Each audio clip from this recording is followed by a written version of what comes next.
Our next speaker for the session is Thiziri Moulla, who will be talking about the volume entropy of groups. Go ahead. Okay, thanks, Alice. So, hi everyone. I hope that you are all well or good. I think thank you organizer. Thank you for organizers for the invitation. Okay, so the title of my presentation is on the volume entropy of groups. I will speak about an invariant, geometric invariant of finitely generated group. To start, let's see. We let KH an M simplicial complex, and there we with a Riemannian metric H. Okay. We do not by K height the universal cover of K and H small h height the left metric of H.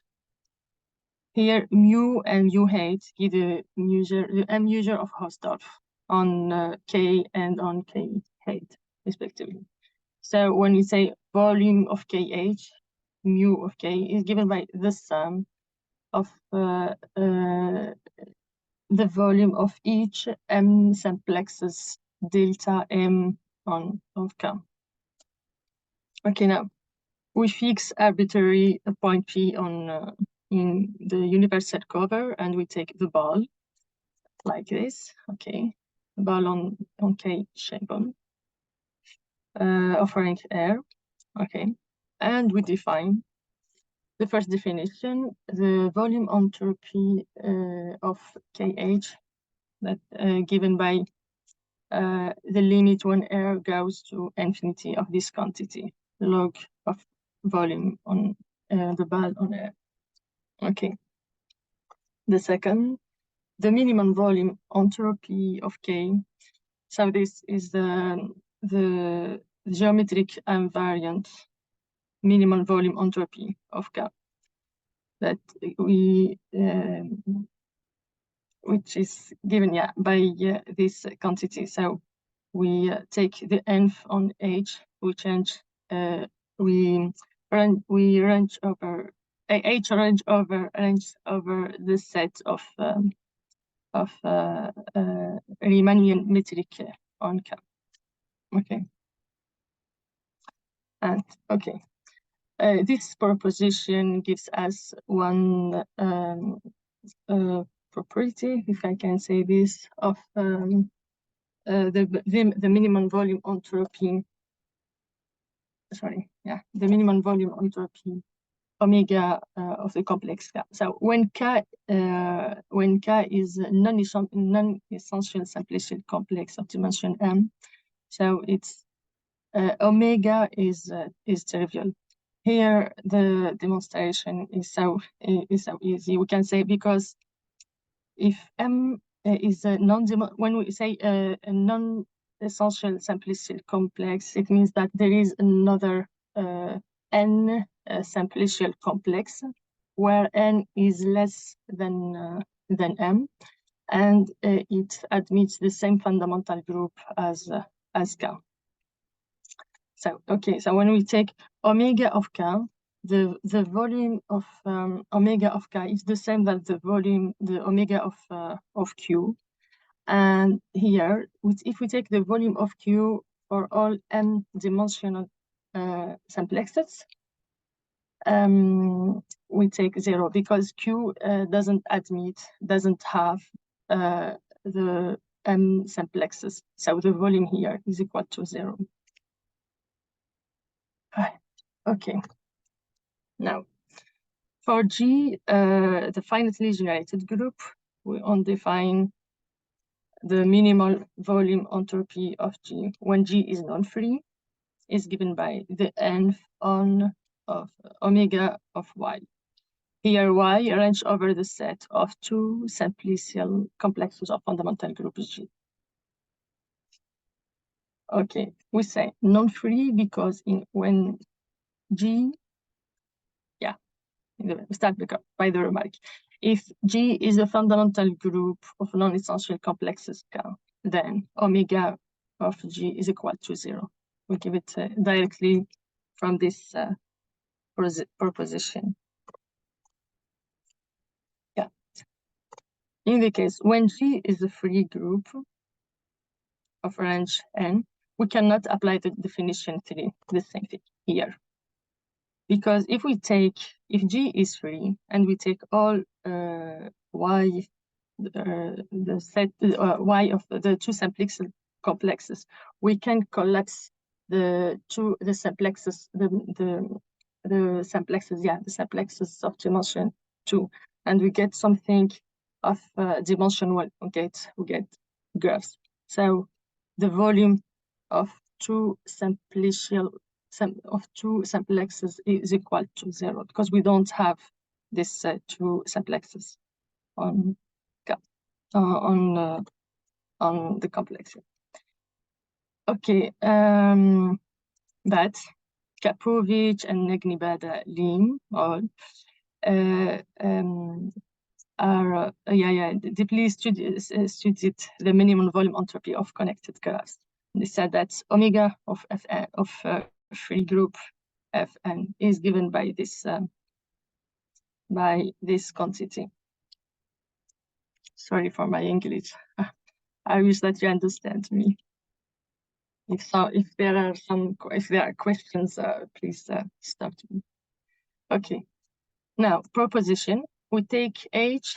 H is a subgroup of G of finite index equals to K. Yeah. So this it's minimal volume entropy is less than square K omega of G. Here the same thing.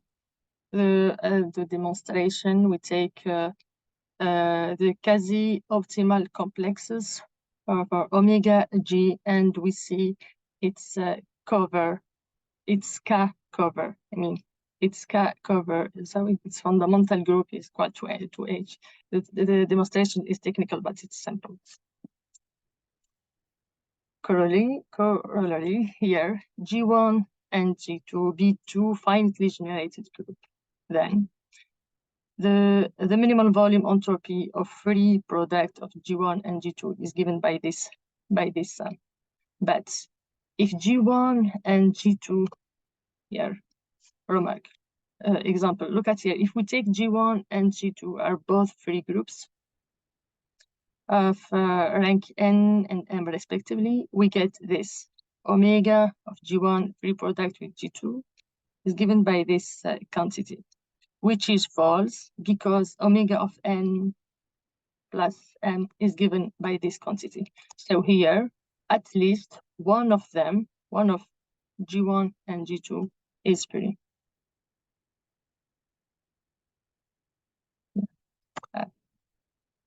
Okay, the second example, if we take G is a group PSL of 2Z. So its its minimal volume entropy is given by so it is this group is isomorphic to free product Z2 Z3, and which is less than or equal to omega Z2 plus omega Z3, which is equal to 0. Why? Because of growth of these two groups, Z2 and Z3. Yeah, here knowing that PSL of 2Z is exponential growth. I'm sorry. The growth of I forgot to give the growth of function, but yeah, there is a relation between the minimal the volume entropy of group and the rate of group, the rate growth of group. Sorry. So okay, you can forget this this remark. Okay, take it up. Yeah. Now let's see another definition of minimal volume entropy, and introduced by Brigman and Clay. Brigman and Clay. Yeah. Here we take, let G be a group of finitely geometric dimension. Here, G is of finitely geometric dimension. We take it M. Undefines the minimal volume entropy of G according to Riemann and Clay as follows. So I think the same thing, we take omega prime of G is given by f on x of omega x. But here, x range over the set of M aspherical simplicial complexes of fundamental group G. You see the difference between this definition and the definition before. Yeah, so we cannot apply the definition 5, the first definition of a minimum volume entropy on groups with torsion, because, this definition. Group with torsion has the infinity geometric dimension. And the second, in general, for finitely generated group G, and it means if we have the geometric dimension of G is equal to 2, so we can compare it with the definition before, and we can deduce that directly. We can directly deduce that omega of G is less or equal to omega prime of G, because here the sets of two aspherical simplicial complexes of fundamental group G is included in the sets of two simplicial complexes of fundamental group G. So here we know that this is true, but we don't know if we can have this equality. When GD of G is equal to 2, is there any conditions or another condition that give us this equality, omega G equal to omega prime of G? This question still open. We don't have yet an answer. Now, here I'll give you the example which gives the how can I say it? Comparison, not the comparison, but the difference between the first definition of minimal volume entropy and the definition given by Riemann and Clay, when the geometric definition is more or equal to greater or equal to 3. Okay, yeah. So the example, let K be a 3 simplicial complex given by the weight of Mg and T3. So here Mg is, consider it orientable surfaces of genus G, where G is more or equal to, and T3 is 3 torus. So K is of dimension 3, and it is aspherical, and we take its fundamental group is given by the free product P1 of Mg and P1 of T3. Yeah. So to give the minimal volume entropy of complexes K, we need to know this theorem given by Babenko and Sabur, which says that for E equals to 1 or 2, KE be a connected M-dimensional simplicial complex. And this is, I need to put it on between brackets. It is easy to see that P1 of KE is a normal subgroup of itself. So we don't need this condition. Okay, we have omega m of K1 weight with K2 is given by this omega m of K1 plus omega m of K2. This theorem gives us the minimal volume entropy, the three minimal volume entropy of K is given by the same. Sorry, here we don't need this prime. I mean, here we just speak about the minimal volume entropy of K and not of groups. Yeah, Here we don't need this prime. Omega 3 of K is given by this sum, which is equal to 0. Why? Because omega 3 of mg equal to 0, because of its dimension, the same thing. I mean, when we take omega 3 of mg, so we need to see the three volume of three simplexes of mg. And we know that mg of dimension 2, it doesn't have simplexes of dimension 3, so the volume is equal to 0. And here, omega 3 of T3 is equal to 0 because of its fundamental group. It is of polynomial growth. Here, when we have polynomial growth, the growth of group P1 of T3 is equal to 0. So we deduce this. Okay. So this quantity gives us the same thing. Sorry, the same. Omega 3 of P1 of K, sorry, not of K. P1, omega 3, sorry, here, P1 of K, which is equal to omega prime 3 of P1 of mg plus omega prime 3 of P1 of T3. This is equal to 0. Yeah, I said the same thing here too. Yeah, okay, so sorry.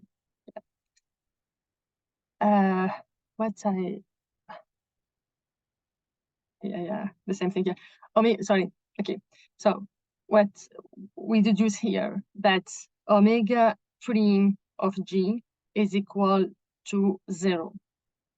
Omega prime. I mean, if we apply the definition of Bergman and Clay on this example, we get omega prime of g is equal to 0. But omega g is strictly positive, as we can, which derives from the following proposition. So G is the free product of P plus G and H. Here, P plus G is the fundamental group of orientable surfaces of genus G, which is greater or equals to 2. And H is a finitely generated group. Okay.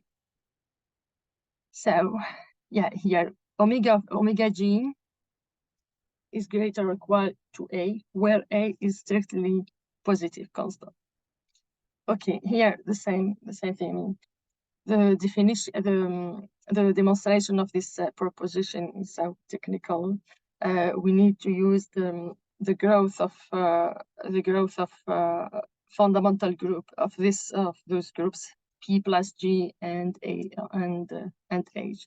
But it's it's easy.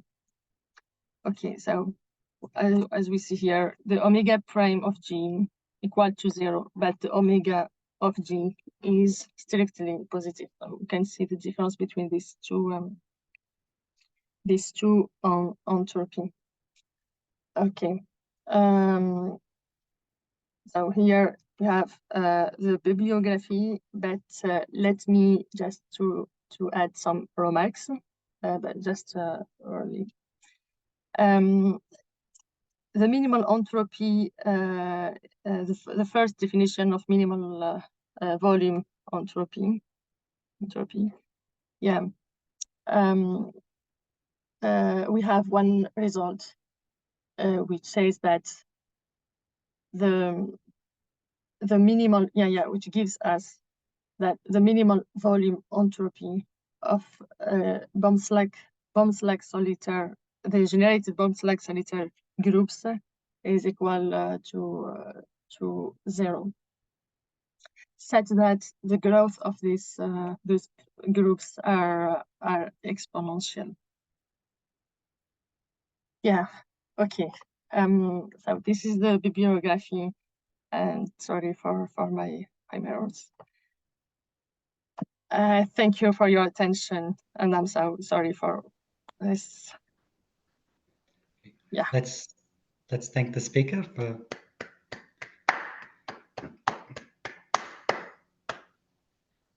Are there any Thank questions you, for the Alexis. speaker? Yeah. Are there any Yeah, questions?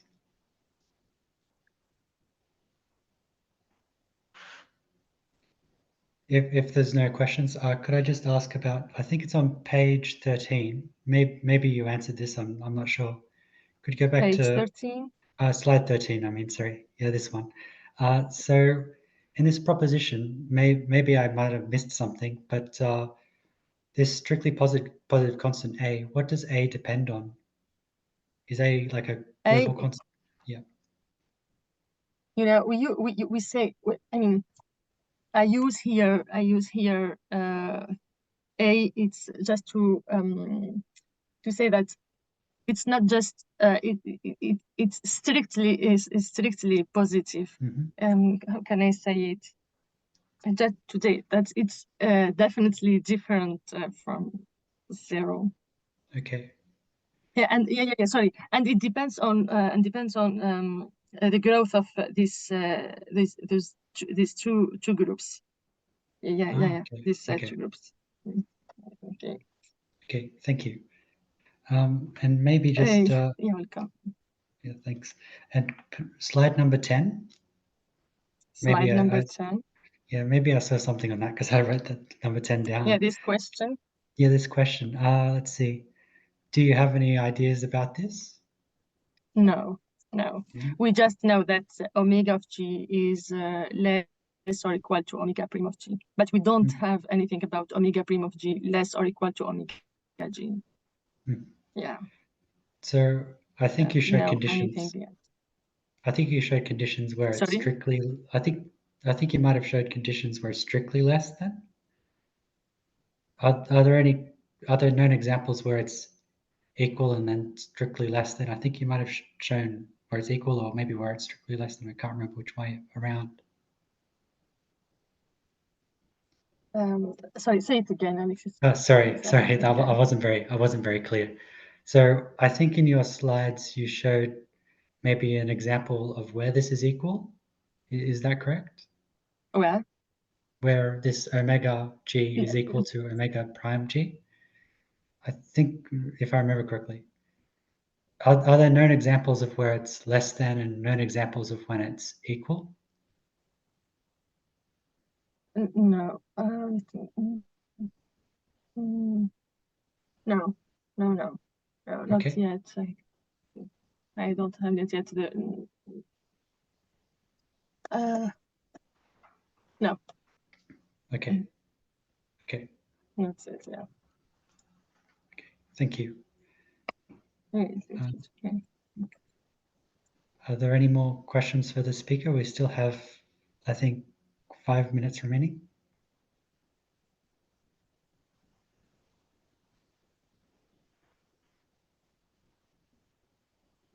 Okay, if there are no more questions, then let's thank the speaker one more time.